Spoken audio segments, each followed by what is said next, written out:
Nace en 2018 con el objetivo de innovar en el mercado de los metales preciosos de inversión, ofreciendo nuevas alternativas para que cualquier persona, familia o empresa pueda entrar en el fantástico mundo de los metales de inversión de forma sencilla y acompañada por consultores expertos en el sector. Silver Gold Patrimonio quiere avanzar contigo. Vuélvete máster de tu futuro. Obtén tu Master of Finance con doble titulación de Tulane University, Estados Unidos, y de UFM, en Madrid. El futuro te está llamando.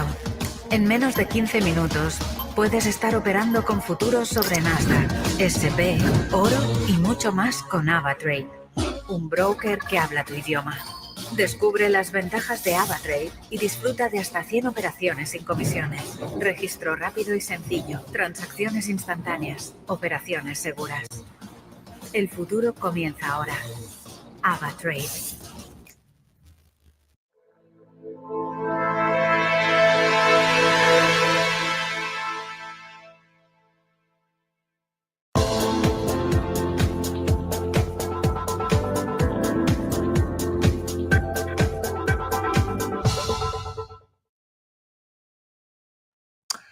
Hello, everyone, and welcome to the Token City Show.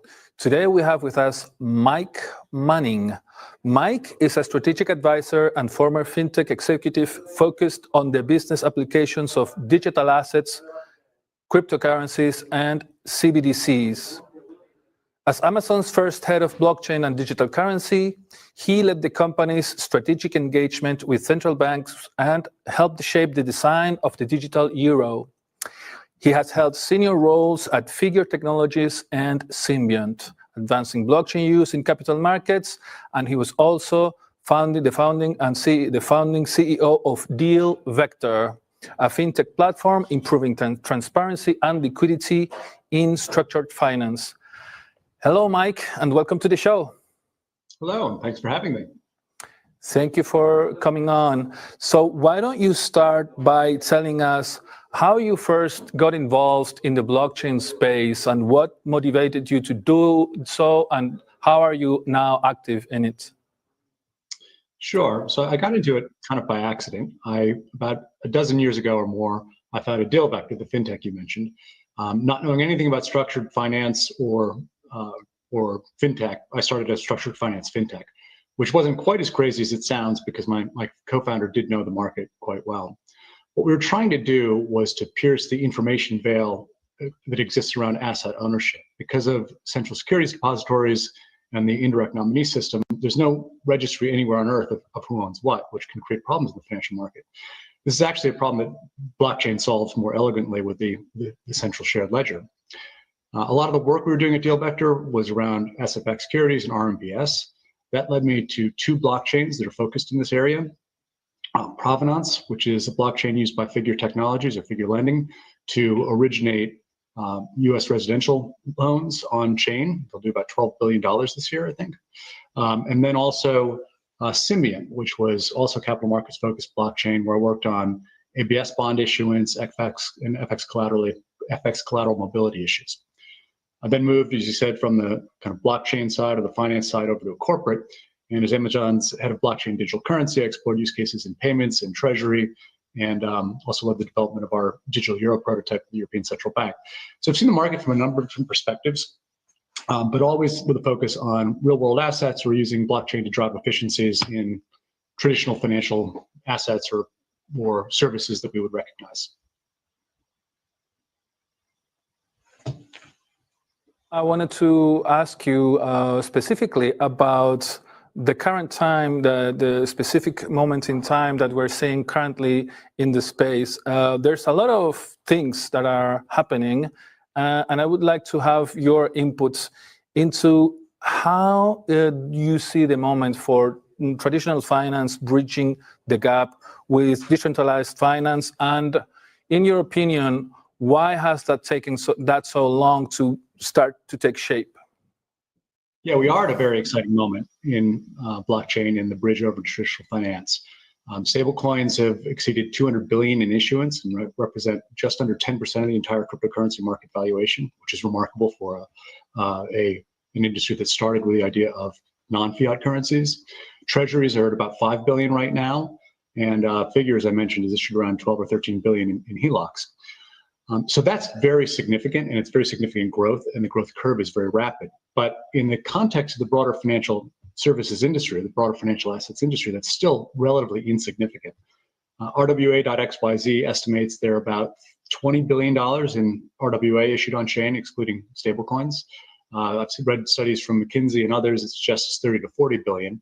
But whatever the number, it's just a drop in the bucket of the $115 trillion in equities or $140 trillion in fixed income, not to mention real estate and other large asset categories. So yes, it's tremendously high potential, and you get very exciting estimates of what's going to happen in real world asset issuance simply by taking those very, very large numbers for the asset category and multiplying them by fairly reasonable rates of penetration. And I think that's going to happen, but I think the time frame is uncertain, and it's not quite as inevitable as some of us might like to think or might hope. The first digital bond was issued by the World Bank back in 2018, and there is still really no real demand for DLT bonds that are out there. There've been lots of failed trade finance projects, many of them backed by major banks. And then I've kind of lost track of the number of supply chain initiatives that have been announced but haven't really taken off. So what's taken so long? Well, I think a big part of it is that we've been missing key building blocks to allow a complex financial ecosystem to develop around these assets. It's not just the asset, it's a lot of things that go around it. In particular, having a reliable settlement mechanism is important. And I think stablecoins, that's why stablecoins are so excited, is they've really unlocked that. We've also now got, I think, more mature wallet technologies, things that will handle institutional grade use cases where you need to have separation of concerns and multi-sig and other things that will operate within the workflows of traditional institutions. So I think that's a big part of why it's taken so long. We're just getting to that point where we've got the critical mass and of input building blocks in order to begin to really accelerate the adoption. However, another part of it is that I don't think we've been as disciplined about identifying the use cases that are going to be most compelling for the industry, or identify those things where blockchain performs in a clearly superior way to traditional rails. McKinsey ran a roundtable on tokenization back in May of last year, and their first finding, based on the interviews they did leading up to the roundtable with industry experts, was that there was a clear need for a refined business case for tokenization by asset class. And then they went on to say that there's, surprisingly, not a coherent story around the business case for tokenization, and I'm quoting here, that clearly calls out the underlying pain points addressed by the technology. So why would they say that? Because there are a lot of obvious benefits to blockchain technology and finance, but I think it's important to figure out which of those are unique to blockchain or that blockchain does particularly well. And I don't know that we've always chased the most important benefits. I'll give you two examples of that. One is fractionalization. This is the benefit you often hear touted around blockchain, that you can now fractionalize assets. And it is a benefit, but we've had shares for hundreds of years, ever since the Dutch East India Company invented that back in 1602. So fractionalization is clearly a powerful financial tool, but it's not particularly new or different or unique to blockchain. Now, I know it allows you to fractionalize things that you wouldn't fractionalize today, but I think that it's still more of a nice to have as opposed to a must have. Or maybe a must have, but it's necessary, but not necessarily sufficient to drive demand for an asset. You got to want to buy the asset first before you need to fractionalize it. The second thing I'd point to is liquidity. So there's kind of a widespread belief that it's not unfounded, that if you can, tokenization will allow you to sell your asset to anyone, anywhere on Earth, and that should bring more liquidity into the market and therefore make the overall market more efficient. And while that's true in theory, just because somebody can buy your asset doesn't mean they're going to want to buy your asset. And the reality is that for most large asset classes, the liquidity is so great in the traditional finance markets that blockchain is actually operating at a disadvantage there. You lose liquidity when you move things on chain. And I'll just give a quick example from my own background. When I was at Symbiont, I was working with a top 5 asset manager and a major manufacturer to issue an ABS bond. And this one particular portfolio manager I've been working with have been touting the benefits of tokenization, digitization for longer than I'd even been at the company. I've been hearing the conferences. And as we got close to the issuance point, I asked them, so how much of this are you going to buy? And so I can't buy any of it. I've got a fiduciary responsibility to my clients. And I said, well, what do you mean? What about all these benefits we've been talking about for years and years? And he said, well, the fact is I need to be concerned when I get into an asset, how I get back out. And I'm going to have more secondary liquidity on this same bond. We're going to issue it both on-chain and off, fractions of it, in a traditional mechanism than I will in the on-chain. And so I can't actually buy it because it's better for my clients to have the traditionally issued bond. So I think those are two examples of where you've got benefits that are real or potentially real, but we really needed to do a better job about mapping the benefits to the particular pain points that the market values, because I don't think those have been sufficient to get people to issue on-chain. Yeah, I see your point. At the same time, I feel I have to offer a counterpoint. Very, very simply. It's true. I see that what you're saying is basically, you need to have, as long as you don't have critical mass, the technology doesn't really matter. As long as the technology, the current technology or traditional technology already works, there's critical mass there in terms of liquidity, so to speak, right? Yeah. At the same time, though, if this was all there is, we wouldn't see, for example, in Switzerland, the stock exchange in I don't know how to say this term in English. Bern, I think Berna. I know it's in Spanish. It's a Swiss city. I'm not sure that it's pronounced like that in English.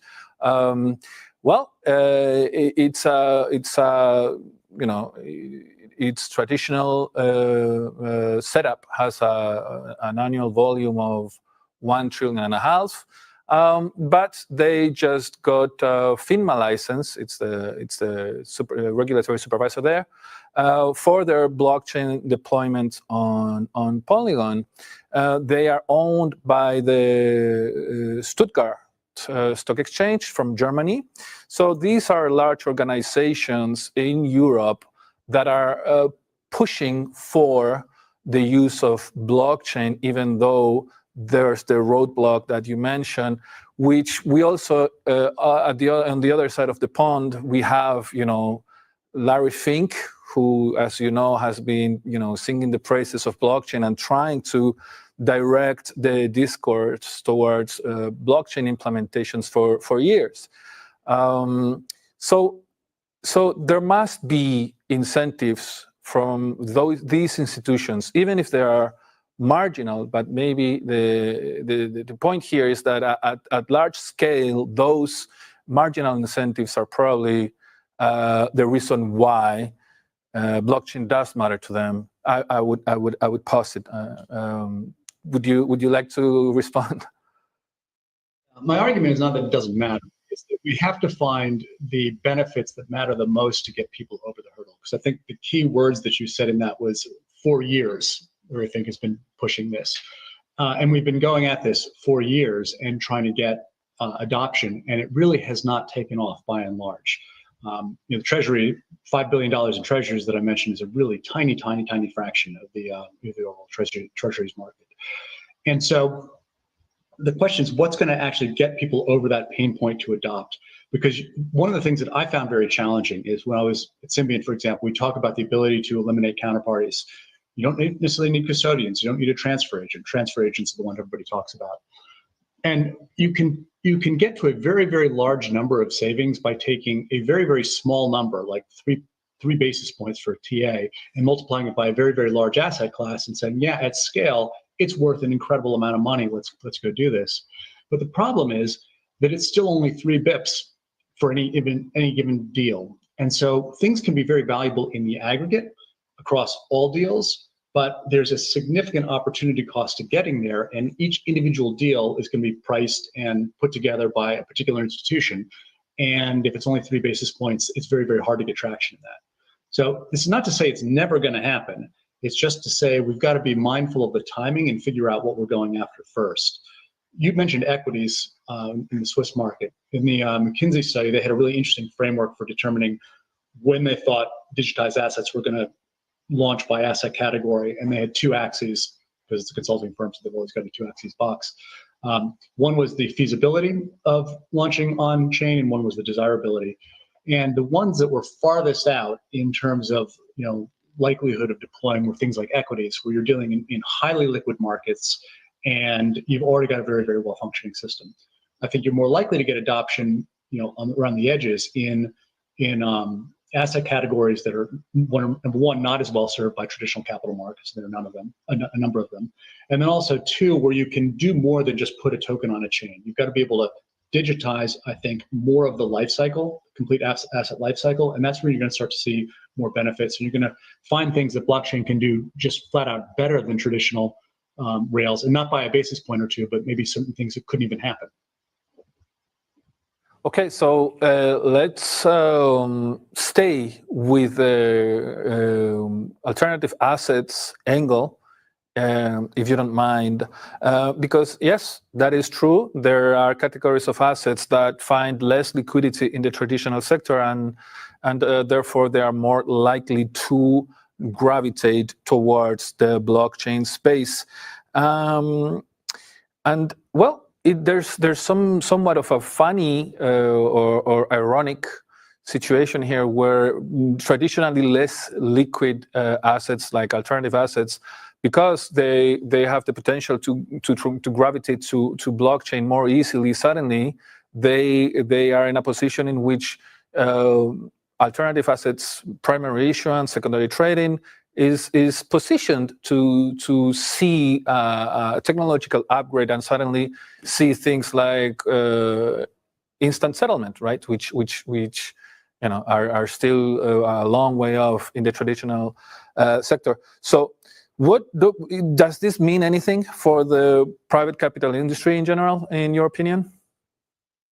Well, clearly, private capital is one of those things that's often talked about with respect to blockchain, and it absolutely meets that criteria that you mentioned, which is don't tackle a market that's highly liquid today. Don't compete against something that's functioning very, very well. But I think we need to talk a little bit more about the specific type of asset we're talking about with alternatives. There's been a number of attempts to tokenize private credit in individual companies, and I think that hasn't really gotten a lot of traction. Partly for the same reason I just mentioned, which is that liquidity, which was what we're trying to solve here, is much more a function of the number of buyers and sellers in the market, not a function of the underlying technology.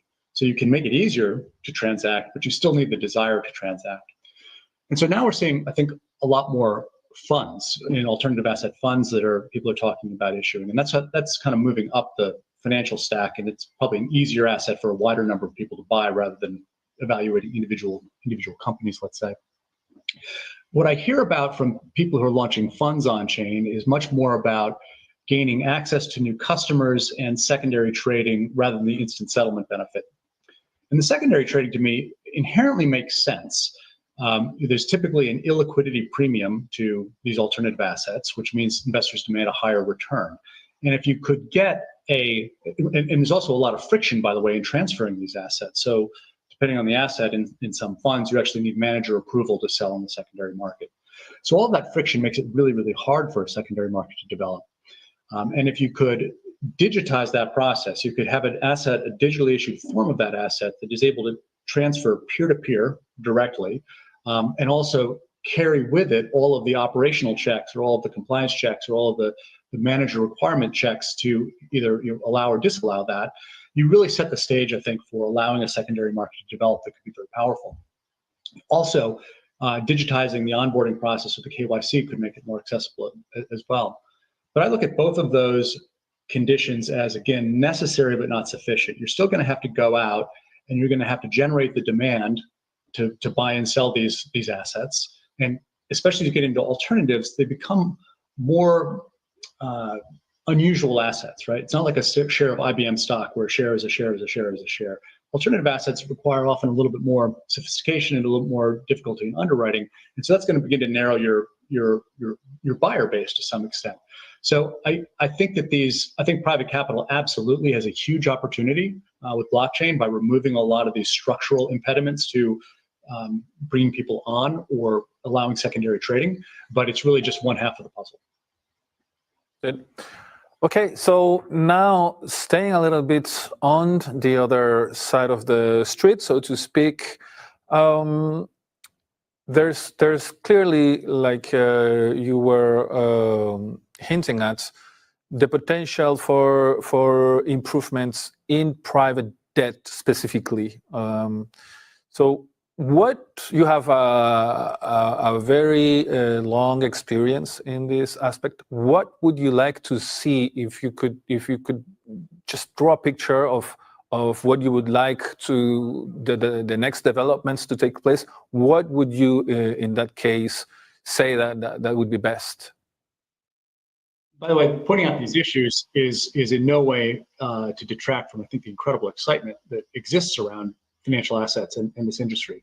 So the financial business is fundamentally a business about maintaining ledgers. And what blockchain has given us is this phenomenal new ability to have a shared ledger that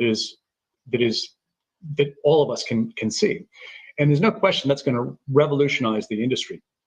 I think the key benefits that come from that are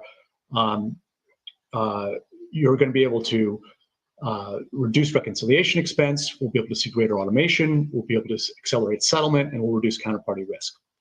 And so I think what we want to do when we're looking for those asset classes where we're going to get adoption first is we need to focus on those areas or those particular asset classes or use cases where those four things are most pronounced: reconciliation, ability to automate, accelerate settlement, and reduce counterparty risk.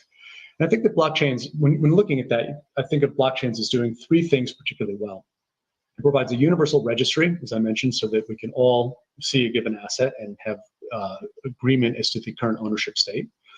Because of that, it allows much more seamless transfers or state changes of that asset. And then finally, it allows for the automation of lifecycle events. Things like, for example, receiving an interest payment on a bond and amortizing the principal. And so assets can benefit by incorporating any one of those three or all of the three, but I think where you benefit the most, to answer your question, is where you're able to do it all, and particularly automate certain lifecycle events on chain. So let's talk about two examples to kind of illustrate that a little bit. What we see right now getting a lot of traction, a lot of attention in the market, of course, are tokenized treasury funds. And tokenized treasuries in and of themselves as an investment vehicle, I don't think are particularly interesting or exciting. They have the same underlying collateral as a traditional treasury. They generate the same yield. If anything, they've probably got a slightly higher cost load because you typically end up replicating their share classes of existing funds, and you typically end up with a somewhat redundant TA costs or record keeping costs. They do have utility for firms, let's say in the crypto industry, who want to store their cash in something other than a bank account. So they can move their treasury or their cash holdings into a treasury, earn a reliable yield,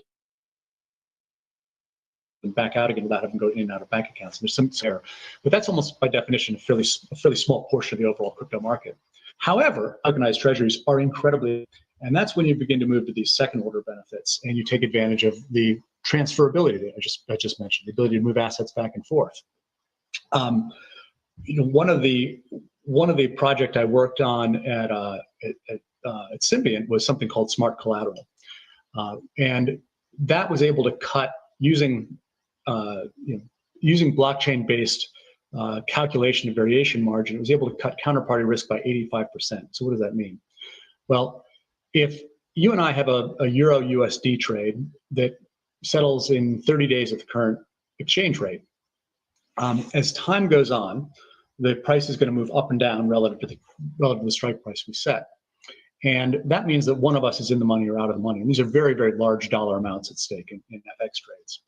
And so in order to prevent the out of the money party from walking away and washing their hands of the deal, the market has the out of the money party post variation margin, or the amount that they're out of money, to an escrow account every day. And today that happens once a day typically, and it can take some time to move the collateral that you're posting into the escrow account.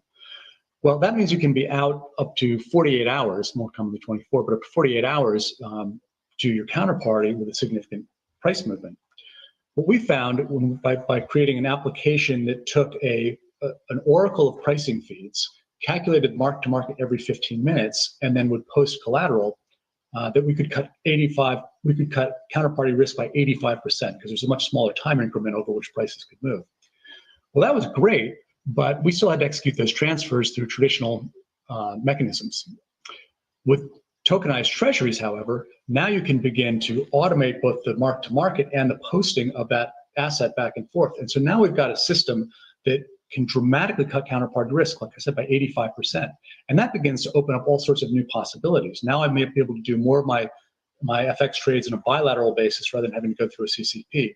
Or I think more significantly, I may be able to face a wider number of counterparties that I might not face if I had to be out to them for a day. Or you can lower the capital charge involved in running an FX desk, which would lower the overall cost and improve the conversion rates. So that's an example of how tokenization, or the representation on the ledger, is kind of step one. But when you begin to get into more life cycle events, the value magnifies significantly. Yeah.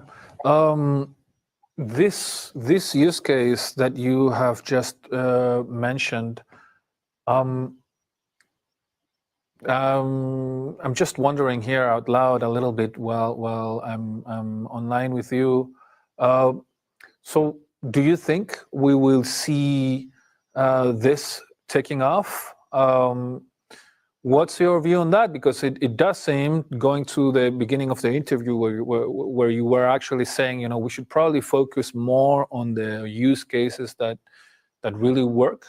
Do you think there's potential to see this, you know, more broadly in the Forex space?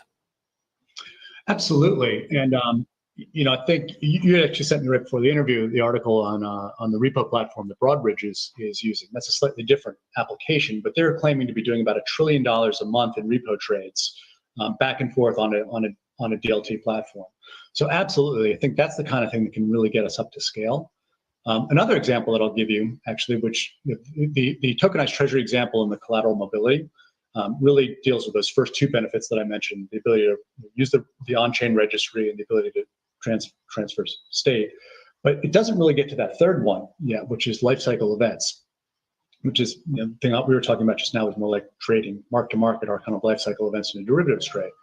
But the other example, where I think is the most complete example of where this end state looks like, is the work that Provenance and Figure are doing. So what Provenance set out to do, or Figure set out to do, and they're using the Provenance blockchain to do it, is to issue digitally native assets on chain. And so what they're doing is they're issuing mortgages, or actually HELOCs, home equity lines of credit, which is a type of mortgage, effectively, to real world consumers. All of the information about that loan, the loan document, the promissory note, the credit score of the consumer, is all committed to chain in a verifiable way. So a third party can look at the FICO score, for example, the credit score from Fair Isaacs, and be confident that it was real. They can look at the appraisal of the house digitally signed by the appraiser, know that that's real. That means that they can then diligence that loan automatically via smart contract, rather than what happens today, which is you literally have people looking at the loan documents and the loan tape and comparing $70,000 loan, yep, $70,000 loan, 5%, 5%. That costs about $300 to $400 per loan in the traditional world, and each loan gets diligenced multiple times. Well, that cost goes to virtually zero, which means you can actually now pledge loans loan by loan into a warehouse as an issuer, pull that back out, bundle it into securities, and those value points aggregate all the way up the value chain to the point where Figure claims that they take 100 to 125 basis points out of the total cost structure of the end-to-end process from loan origination to securitization. And they have gotten to the point where they're going to issue about 20% of all US HELOCs on chain this year, the entire asset class. So to answer your question, here's the first example I think we hear. I think it's one of the greatest unsung success stories in the market. Here's the first example we see of not only volume, but volume at scale relative to the asset class. This is arguably the first asset class to truly be disrupted by blockchain and digitization, because they've really tuned in all the variables right, and they've demonstrated immediate cost savings, immediate capital acceleration from implementing this on chain, and that's allowed them to get up to this point of actual disruption for the industry. I think you're going to begin to see more and more of that. The FX example is a good one.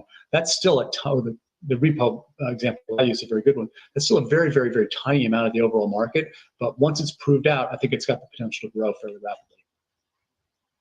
Absolutely. The example you just mentioned with Figure accounts for a large portion of the fact that private credit stands out in the world of real world assets tokenized today. That and some other examples, but yep, they start. It's 20% is just an awesome figure to learn about. So, last. And by the way, I think to point out the reason for that. We often refer to tokenization of the assets. I think that a figure really is called digitally native issuance, which I think is a little different. I think it's really important not just to represent the share class on chain, but to the extent you can execute the underlying life cycle events of that asset on chain as well, is where you really get to the value. It's just having a number in a database that you can push around, has value, but it's really when you're thinking very very thoughtfully about how do we use this to take operational costs out of the system. And in many cases, what's really happening is it's not so much tokenization, but it's digitization that is driving this value. So automating the process so that things can happen smoothly on a straight-through basis. Consumers see the loan document on chain or online and can sign it. And that is not block tokenization per se, but what I think tokenization does is it can take the output of those workflows that get digitized and then record them in a way that embeds them in the asset, such that you can begin to trade them and execute other various lifecycle events on chain. So I think it's important to think beyond, let's say, just the token. Understood. So we are reaching almost the end of the interview. I would like to ask you one last question. We have been discussing quite a few aspects of the real world asset space. Focusing now in the banking sector, in general, is there something there that you would like to see? What are some, beyond what we have discussed, some other examples that you would, I don't know, trade finance, for example, that you would highlight that are noteworthy for you? Yeah, well, I think a lot is happening now with banks and banks beginning to adopt. I think a lot of that's going to revolve around money and payments and FX, because that's sort of banks' sweet spot for what they do. One thing I'm seeing is cross-border payments. They seem to be getting a lot of traction, both in the remittance market, although more at the wholesale level rather than consumers touching on either end. But wholesale remittance companies are moving on chain. And also B2B seems to be getting even more traction. And again, I think this is because it's leveraging a lot of the things that are specific and multiple facets of blockchain, elements of blockchain that are specific to blockchain technology. Cross-border payments leverages peer-to-peer transfers, so you can sidestep the corresponding banking network and multiple interbank transfers and go direct. It allows for instant settlement 24/7, so you don't have to worry about missing cutoff windows at the end of the day. It also results in increased traceability. I was talking to a woman who was operating a business in Latin America, and she has moved all of her treasury into stablecoin. And that's both because, number one, it allows her to dollarize her treasury, but also it allows her to track payments. And so in the market she was dealing with, when she sent a payment out, it would often take 2 or 3 days to reach somebody in another country in Latin America. And it would lose track of it. With stablecoin, it arrives instantly, and she can track it through the whole system. So I think that's a tremendous amount of services, a range of services that banks are going to start to offer, and it's very much in spot of what they do today. FX we talked about a little bit with the smart collateral use case, but you can see much bigger changes in the market, like maybe a giant AMM, which pulls all of the liquidity in the market and completely changes the way FX is transacted. And then collateral mobility is, I think, the other really, really big one, which really implied in that, and then the repo case. That's where I'm thinking there's a lot of near-term energy, and the Broadridge announcement recently underlines that. And then finally, I did mention trade finance. There have been a number of attempts that haven't worked out in that market, but I still think that's one of the biggest opportunity areas, and I've got some thoughts about how we tackle that differently than what's happened in the past. That's one of the areas I'm definitely exploring and looking at myself right now. Great. Last week we talked to Ismael Karam, who is an expert from Argentina, and yeah, it's something very that we see all the time, that businesses and individuals in Latin America are using stable coins to deal with many of the inflationary issues and operational issues and so on that are very prevalent there. So a lot of good use of blockchain technology there. Thank you so much, Mike Manning, for coming on the show. This has been a blast, an illustrious guest for Token City. Thank you so much for coming on the show. Thank you very much. Appreciate it. Take care. Bye-bye. So this was the interview with Mike Manning, strategic advisor and former fintech executive. We hope you enjoyed this. Take care. Bye-bye.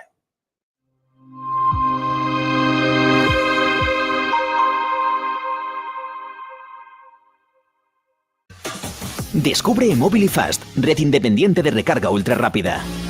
La innovación se une a la comodidad. Recargas que transforman tu día a día en pura eficiencia. Calidad antes que cantidad. Cargadores donde los necesitas. Ofrecemos una plataforma completa y para cualquier negocio. Únete a Mobilifast con una solución 360 en la que tú no tendrás que preocuparte por nada. Mobilifast, la carga del futuro disponible hoy.